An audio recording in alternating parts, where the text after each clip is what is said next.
हरिओम. भगवद्गीताबोध योगदास श्री जयगणेश जोशी यांनी केलेले निरूपण. अध्याय 17.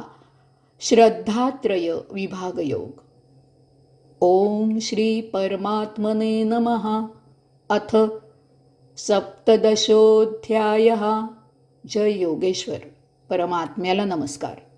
अध्याय 17, श्लोक क्रमांक 5. अशास्त्रविहितं घोरं तप्यन्ते ये तपोजनाः दंभाहंकारसंयुक्ताः कामरागबलान्विताः. याला जोडून पुढचा श्लोक, श्लोक क्रमांक 6. कर्षयन्तः शरीरस्थं भूतग्रामम चेतसः मां चैवान्तः शरीरस्थं तान् विद्याघ्या सुरनिश्चयान्.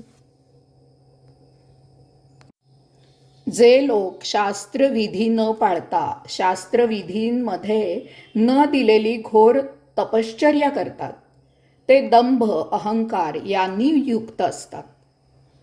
असे हे लोक कामना, राग आणि बल यांनी युक्त आहेत. हे अज्ञानी लोक पंचमहातत्वांनी संयुक्त अशा शरीराला यातना देणारे आहेत. तसेच शरीराच्या आत अंतःकरणातील प्रत्यक्ष मलाही यातना देणारे आहेत. ते आसुरी वृत्ती असलेले आहेत हे तू जाण.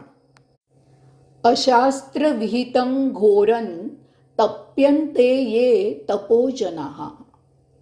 जे लोक शास्त्रविधी न पाळता शास्त्रविधींमध्ये न दिलेली घोर तपश्चर्या करतात, शास्त्रात सरळ मार्गी उपासना दिलेल्या आहेत, धार्मिक विधी आणि त्यांचे नियम दिलेले आहेत, हे सर्व सज्जनांसाठी आहे. भावभक्तीने सचोटीने परमात्मा प्राप्तीसाठी विधी करणाऱ्यांसाठी हे सर्व आहे. परंतु ज्यांना वाममार्गी जाऊन अधम कृत्य करायचे असते अशांना शास्त्राधार मिळत नाही. लबाड, ढोंगी, अनाचारी लोकांसाठी शास्त्र रचलेले नाही. मग असे लोक स्वतःच शास्त्र तयार करतात. शास्त्रातून त्यांना सोयीच्या अशा पळवाटा शोधतात. त्यात स्वतःला अभिप्रेत असे इष्ट प्राप्त होण्यासाठी योग्य ते बदल करतात. शास्त्रातील किंचित एखादा धागा पकडून आपले उद्दिष्ट साध्य होण्यासाठी स्वतःच नवीन शास्त्र तयार करतात. असे लोक महावस्ताद आणि उस्ताद असतात. त्यांची बुद्धी अशा कुकर्माला छान चालते. धर्मराजा युद्धात नरो वा कुंजरो वा असे असत्य बोलला. मग आम्ही व्यापारात खोटे बोलले तर काय बिघडले?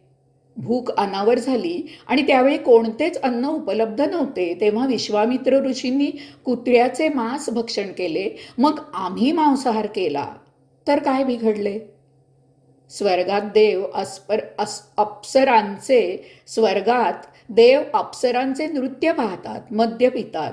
मग आम्ही रात्रीच्या नृत्यालयात आणि गुत्त्यात गेलो तर काय बिघडले?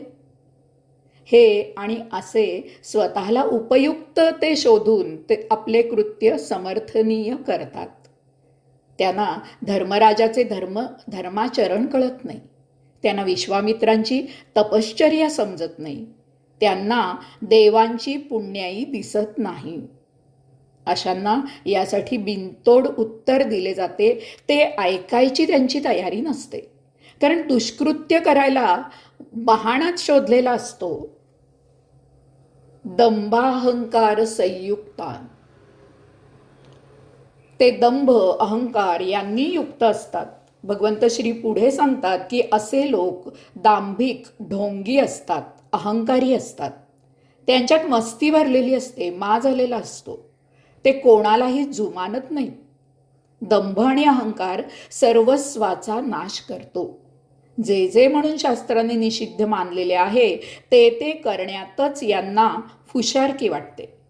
ते म्हणतात की शास्त्र मानवानेच रचलेले आहे. आम्हालाही ते चांगले समजते, आम्हालाही बुद्धी आहे, आम्हाला कोणी काही सांगायची गरज नाही. आम्हाला सर्व काही उत्तम समजते. आम्ही कधीही चूक करायचो नाही. आम्ही सांगतो तेच योग्य आहे. कामराग बलान्विताः. असे हे लोक कामना, राग आणि बल यांनी युक्त आहेत. शास्त्रात धर्मकार्य करणाऱ्याचे हित सांभाळलेले असते. शास्त्रात धर्मकार्य करणाऱ्याचे हित सांभाळलेले असते. योगाधिराज पातंजलींनी त्याला अनुशासन असे म्हटलेले आहे. यामागे आपल्या ऋषीमुनींचा शेकडो वर्षांचा अनुभव आहे. जीवनातील धोक्याच्या जागा अधोरेखित करून शास्त्र सांगितलेले आहे. शास्त्र योग्य मार्ग दाखवते. त्या मार्गाने जाऊन ज्याचे त्याने आपले साध्य सिद्ध करायचे असते. परंतु ज्याला वासना आणि कामना यांनी घेरलेले आहे त्याला याचेच बंधन वाटते. असा कामांध शास्त्र झुगारून देतो. कारण शास्त्र त्याच्या अयोगिक अधमकृत्याला दुजोरा देत नाही.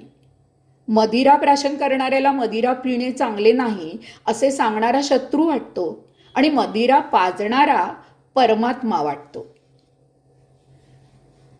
कर्षयंत शरीरस्थम भूत ग्रामम चेतसः. हे अज्ञानी लोक पंचमहातत्वांनी संयुक्त अशा शरीराला यातना देणारे आहेत. हे लोक महाअघोरी तपाचरण करतात. कारण अयोगिक साध्य सरळपणे प्राप्त होणारे नसते. त्यासाठी त्यांना महाविचित्र असे उपाय करावेत असे वाटते. ते जसे आहेत तसाच परमात्मा आहे असे त्यांना वाटते. हे लोक इतरांकडून भेटवस्तू घेतात म्हणून त्यांना असे वाटते की परमात्म्यालाही प्रसाद द्यावा, वस्तू द्याव्या. आत्मज्ञानी होण्यासाठी अभ्यास, वैराग्य, विवेक याची आवश्यकता असते. परंतु अशा लोकांना यासाठी वेळ नसतो. मग ते मन मारण्यासाठी अघोरी उपाय करतात. एक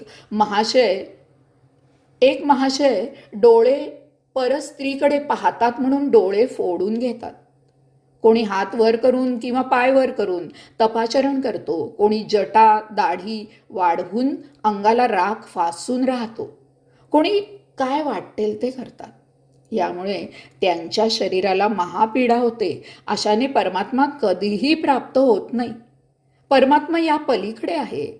त्याला श्रद्धेने आणि भावभक्तीने पाहावा आणि ओळखावा लागतो. मां चैवांतश शरीरस्थन. तसेच शरीराच्या आत अंतःकरणातील प्रत्यक्ष मलाही यातना देणारे आहेत. भगवंत श्री सांगतात की असे लोक केवळ शरीरालाच यातना देत नाहीत तर त्याच्या आत असलेल्या मलाही यातना देतात. शरीरात अंतरात्मा आहे. तो या अशा लोकांमुळे भोगाने झाकोळला जातो. ते भोग संपवण्यासाठी अंतरात्म्याला पुनर्जन्म घ्यावा लागतो. या अशा भोगप्रवृत्त लोकांमुळे अंतरात्म्याला या विश्वातील सृष्टीलीला पाहता येत नाही. ज्यासाठी अंशात्मक आत्मा देहधारी होतो तो उद्देशच नष्ट होतो. अंतरात्म्याला जन्मोजन्मी देह धारण करत भटकावे लागते. त्यामुळे परमात्मा मिलनही दूर होत जाते. तान्विद घ्या सुरनिश्चयान. हे आसुरी वृत्ती असलेले आहेत हे तू जाण. भगवंत श्री असे लोक आसुरी वृत्ती असलेले आहेत असे सांगत आहेत. हे तामसी आहेत. अत्यंतिक रजोगुणांनी युक्त आहेत. छळायला कुणी मिळाले नाही तर ते स्वतःला छळत राहतात. यांना शांततेचे वावडे असते. एकांतात आत्मभेट घेण्यापेक्षा कोलाहलात कलकलाट करण्यातच यांना स्वारस्य आहे. चांगल्या उत्तम रुंद आणि गर्दी नसलेल्या रस्त्यांवरून सायकल चालवताना हे लोक नेमक्या एका अगदी छोट्या दगडावर बरोबर आपटतात. गुलाबापेक्षा यांना त्याच्या काट्यातच स्वारस्य आहे. तळ्यात उगवलेल्या कमळाकडे न पाहता ते तळ्यातील चिखलाकडे एकटक पाहत बसतील. सुरूपापेक्षा कुरूपाची ही ओढ अशांना गर्तेतून कधीही बाहेर काढत नाही. हरिओम.